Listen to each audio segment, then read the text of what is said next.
Anoche estuve participando como asistente, ¿verdad? Estaba ahí en una conferencia que dictó el presidente de la Junta Central Electoral, Román Jaques, en el 57 aniversario de la Fundación APEC, que siempre hacen todos los años una serie de conferencias y de cosas. Ahí me llamó la atención el título, el porqué de la reforma electoral. Y ahí citó Román Jaques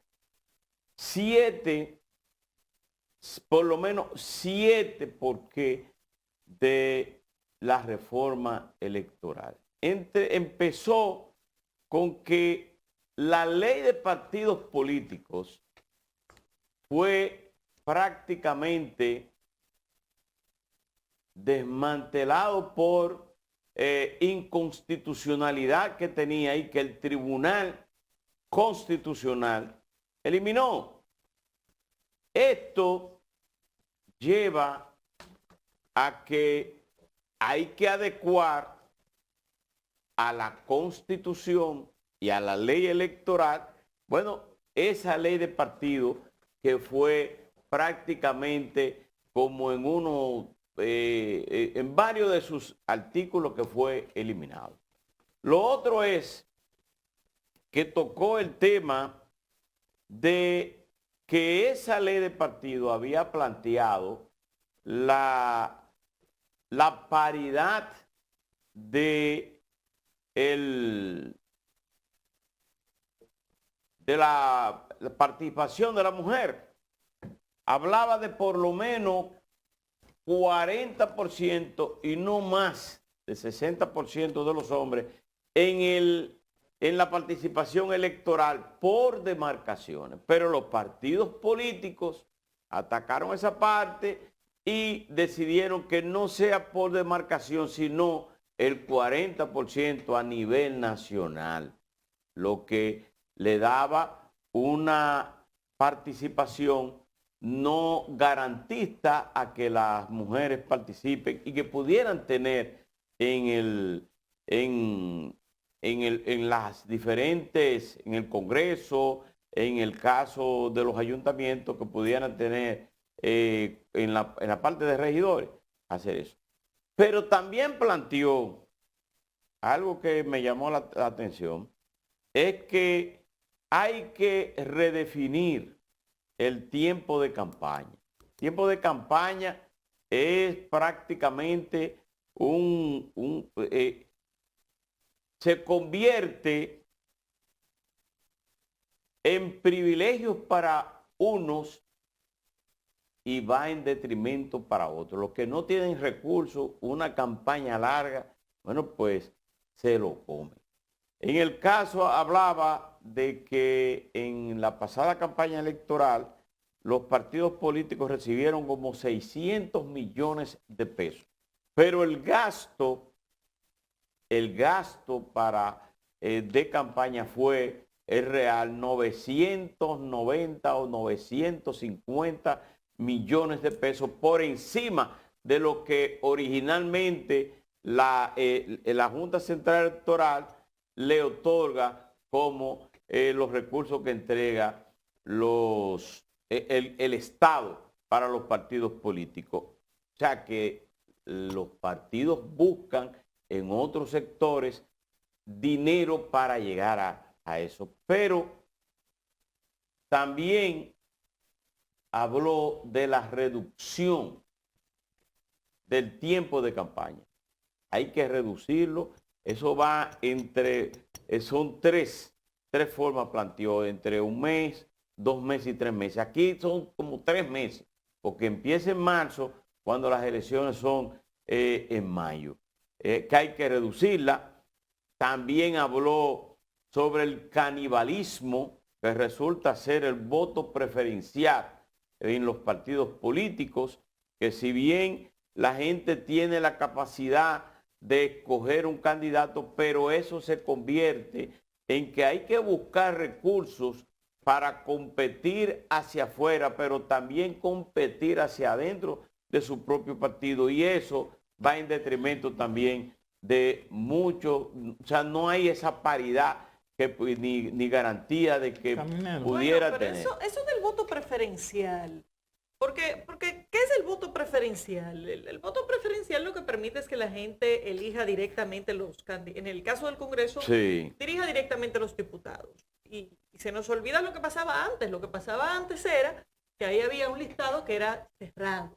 Dígase, la gente no podía elegir directamente el diputado que quería, sino que sencillamente el partido establecía un orden de los diputados y esos diputados iban saliendo según la cantidad de votos que se le daba al partido. Y no se le daba a los candidatos individualmente en el caso de los diputados. Entonces hay temas de estos que complican la logística electoral, pero luego de que son derechos adquiridos de la gente, es muy difícil volver atrás. ¿Cómo se le explica a la población, por ejemplo, que después que tienen ya varios procesos electorales eligiendo directamente los diputados, vamos a volver a una lista cerrada? No va a haber forma. Sí. De que la población entienda que eso se puede hacer. En el nivel municipal, yo estoy de acuerdo en que fue un error permitir que se incluyera el voto preferencial. El problema es que después que se establece el voto preferencial de esta forma, volver o pretender desmantelarlo sería un retroceso a los derechos políticos de la gente, que en este caso está teniendo el derecho de elegir directamente a su regidor, no como lo hacían antes, que de nuevo venía la lista cerrada en la boleta de la lista de regidores que el partido le daba el orden que ellos querían. Y recuerden lo que pasaba con eso, que ahí sencillamente había una rifa a lo interno del partido de a quién yo pongo, y la directiva del partido terminaba poniendo en el orden que le diera la gana, y se sabía que habían algunos que salían seguros y otros que no. Entonces, salía una lista desde la oficina del presidente y secretario general, y cuando llegaba a la Junta, llegaba distorsionada. Es que se nos olvidan los problemas que hemos tenido en el sistema electoral y cuáles son las soluciones. Y el presidente de la Junta Central Electoral no trató el problema de los partidos colmados. No trató ahí. No trató ese tema. No trató el de los porque partidos. Aquí todo el mundo sabe, nosotros tenemos 27 partidos políticos y todo el mundo sabe que de esos 27 partidos por lo menos hay 20. Por lo menos hay 20 que son colmados, que son el instrumento de vida de sus dueños, de esos partidos, y que son sostenidos por los impuestos que pagamos nosotros todos los años, y que viven eternamente porque nadie lo desplaza de ahí, nadie lo desplaza de ahí, pero viven eternamente con ese dinero que le paga el Estado Dominicano, y sobre todo la Junta Central Electoral sigue reconociendo nuevos colmados. Entonces, yo le llamaría partidos minoritarios o el poder de las minorías. Tú le das una buena calificación. Sí, el poder de las minorías. Sí, bueno, porque en los derechos democráticos hay que permitir. Esas minorías no tienen ningún poder. Sí, no tiene. Es que ahí no hay minoría, Caminero. Es que hay un dueño. O dos dueños, uno o dos dueños nada más. Después nosotros no tienen derecho a más nada, ¿eh? Miren, el tema de los fondos de los partidos y la transparencia, o más bien la falta de transparencia con la que se manejan esos fondos, debería ser un tema que se asuma en una reforma electoral como esta. Lo que pasa es que nadie tampoco le quiere meter el pico. Primero porque si se meten a remenear ese tema, las reformas electorales no salen nunca. Eso es lo primero. Y lo segundo es porque ninguna gestión de la Junta Central Electoral quiere asumir una confrontación directa con esos partidos que, si bien son chiquitos, si bien no tienen participación electoral, si bien no tienen ninguna posibilidad en la inmensa mayoría de los casos de tener ningún acceso por la vía electiva al poder, pues lamentablemente hacen más ruido que el caray. Y al tener capacidad de ruido, entonces nadie se quiere meter con ellos. Pero miren, no quiero dejar de mencionar algo de uno de los puntos que usted dijo con el tema de la duración de las campañas. Porque ese ya es uno de los temas que el mismo Tribunal Constitucional ha tenido que chapear de forma más agresiva en el contexto de esta ley. Y fíjense lo que ha pasado con el Partido de la Liberación Dominicana. En teoría, el Partido de la Liberación Dominicana no está en campaña. En teoría, La campaña del Partido de la Liberación Dominicana va a empezar con la pre-campaña 3 meses antes de que empiecen las primarias en octubre del 2023. Pero tiene 3 meses Bueno, en un proceso.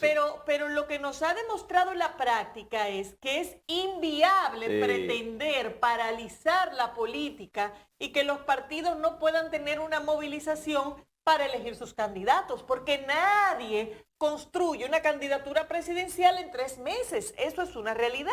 Entonces, pretender reducir más unos plazos que de por sí están reducidos de una forma que en la práctica están demostrando ser inviables, porque al final, ¿en qué se traduce eso? Bueno, que cuando no se puede hacer campaña y no se pueden elegir candidatos de forma abierta, previo a ese periodo que está establecido para las primarias, eso se traduce en una situación de mayor comodidad para el que esté en el poder. Sea cual sea, en el momento en que estuvo el PLD, bueno, el PLD, ahora está el PRM, el PRM. ¿Por qué? Porque el oficialismo siempre está en campaña.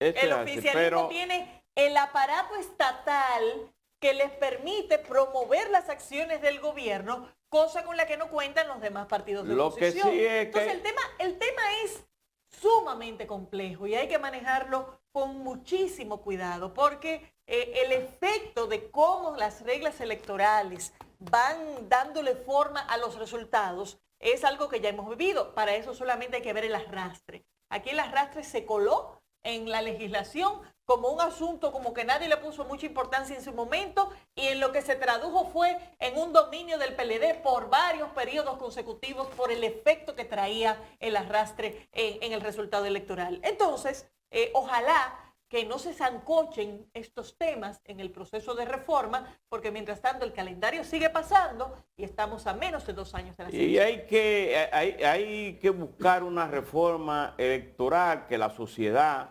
junto con los partidos políticos, busquen la mejor fórmula, porque hay que ponerle tope a las campañas electorales. Yo estoy totalmente de acuerdo, pero también tiene que darles herramientas a la Junta Central Electoral para que sean más drásticas las sanciones para aquellas violaciones a los delitos electorales. Pero yo le voy a poner un ejemplo. Hay un tope de monto de lo que se puede gastar en las campañas electorales. Sí, pero la Junta no tiene no solamente quién lo cumple, un mecanismo para sancionar a pero vamos en orden. Sí. ¿La Junta audita eso? Perdón. Tiene capacidad de hacerlo. Tiene capacidad. Lo está auditando. Entonces también aquí queremos resolver por ley cosas que en realidad a veces no se resuelven por ley, sino que se resuelve con consenso político para que las cosas se vayan resolviendo. Y hasta que aquí no haya un consenso político respecto a cuánto se puede gastar en la campaña, esto va a seguir siendo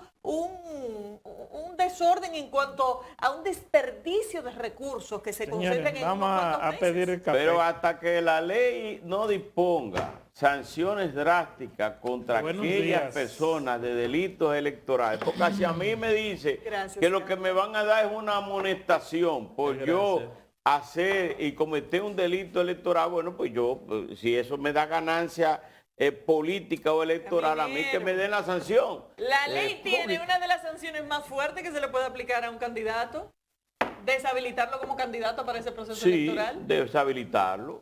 Pues está ahí en la ley, eso está en la ley, no hay que ponerlo.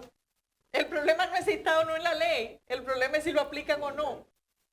Entonces, insisto, no es un tema solamente de qué dice la ley, es un tema de qué se aplica, cómo se aplica, y es un tema de que mecanismos de control que se pudieran ejercer, se tiene cierto temor de ejercerlos, porque al final el sistema de partidos termina arropando en mucha medida la labor de la Junta Central Electoral con muchos de estos temas. Bueno, hay que adecuar la ley electoral y la ley de partidos, que ha sido eliminada en por lo menos en varios de sus artículos, para no mencionar o citar un número. No, casi completa las leyes que se aprobaron, las leyes políticas. Eso hay que hacer una adecuación nueva, hay que hacer una ley nueva y que esté a tono con una ley electoral, y que aquí haya mayores sanciones para aquellos delitos. Se planteaba incluso hasta un fiscal electoral Pero esos son temas ya que vienen sonándose hace más de 15, 20 años. Hay un pero fiscal electoral. Sí, pero Lo hay, ya está. Vamos a lo mismo, está en la ley. Pero está en la ley, pero ¿cómo? No está aplicado. Pero está en la ley. Pero entonces Pero yo te voy a decir una cosa. Oye, la ley de aquí- partidos políticos decía, Sí. decía que los partidos políticos, independientemente de que fueran aliados, tenían que sacar una cantidad mínima determinada de votos para poder mantener su legalidad. Sin embargo, eso no se cumplió. No se Toditos cumplió. siguieron igualito. Porque los partidos se Igualito, puso- toditos igual siguieron. que se le estableció un tope para escoger diputados en la ley. Eso fue en el 2016. ¿Qué hicieron los partidos? Se pusieron todos de acuerdo, atacaron esa decisión ante el Tribunal Superior Administrativo. El Superior Administrativo le dio ganancia de causa y eso se dejó para entonces el 2020. O sea, es que hay un problema grave y por eso es que se necesita una reforma electoral fuerte para que la Junta Central Electoral tenga por lo menos, y es como esa ley está ahí, la deshabilitación de un candidato cuando haya un tipo de violación. Pero vaya usted a deshabilitar un candidato de un partido como del PLD o de la Fuerza del Pueblo o del PRM para que usted vea cómo la democracia se va por un lado. O vaya a cerrar uno de esos partiditos que debe ser el Geraldino. Que Geraldino dice que esos partidos son Colmados. son colmados. Colmados Otros que tienen uno o dos dueños otros y le llaman- viven de ese colmado. otros le llaman bisagra, pero si el conjunto total es el poder de la minoría. Bisagra, bisagras son los grandes que pueden ayudarte. Sí. Ahora, los colmados son lo que todo el mundo conoce aquí. Todo el mundo conoce un paquete de gente entre 1 y 2 que son dueños de un nombre por 20, por 30, por 40 años y viven de ese nombre toda su vida.